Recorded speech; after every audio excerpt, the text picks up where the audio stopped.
માણસ તો પ્રેસિડેન્ટ થાય, માણસ તો ઉદ્યોગપતિ થાય, માણસ છે એ વૈજ્ઞાનિક થાય, માણસ કોઈ પણ કામ કરે, રાજકારણી થાય, પણ દરેકને એક શિક્ષક તો જોઈએ જ ઘડવા વાળો. એમને તો કોઈ નથી થતું. આજે જેને તમે સાયન્ટિસ્ટ ગણો છો એને કોઈક ટીચર તો મળ્યો જ હશે. આજે જેને તમે ઇન્ડસ્ટ્રીયાલિસ્ટ ગણો છો એને કોઈક ટીચર તો મળ્યો જ હશે. એટલે ટીચરની આ વેલ્યુ છે કે બીજા દરેક પ્રોફેશનની અંદર તમે તમારી જિંદગીમાં તમે એકેય સાયન્ટિસ્ટને મળો નહીં એવું બની શકે, પણ સાયન્ટિસ્ટ એકેય ટીચરને મળે નહીં એવું બની ન શકે. તમારી જિંદગીમાં તમે ભારતના રાષ્ટ્રપતિને ન મળી શકો એવું બની શકે, પણ ભારતના રાષ્ટ્રપતિ કોઈ શિક્ષક પાસે ભણ્યા ન હોય ને સીધા રાષ્ટ્રપતિ થઈ જાય એવું ન બની શકે.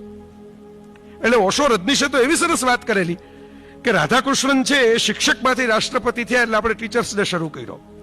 પણ ખરેખર તો ટીચર્સ ડે એવો મનાવવો જોઈએ કે માણસ રાષ્ટ્રપતિમાંથી રાજીનામું આપીને શિક્ષકનું કામ પસંદ કરે કે આના કરતા ઊંચું કામ શિક્ષક થવું છે. અને રજનીશ તો રહ્યા નહીં જોવા માટે દ્રશ્ય, પણ આપણે કલામ સાહેબને જોયા કે જેણે રાષ્ટ્રપતિ ભવન છોડીને ફરીથી ભણાવવાનું કામ શરૂ કર્યું અને ઋષિતુલ્ય મૃત્યુને પ્રાપ્ત થયા. હું એવું કહું છું કારણ કે ક્લાસરૂમમાં વિદ્યાર્થીઓ સાથે વાત કરતા કરતા એમની વિદાય થઈ. આનાથી સારું મૃત્યુ કેવી રીતે મળે કોઈ માણસને? સાત્વિક મૃત્યુ.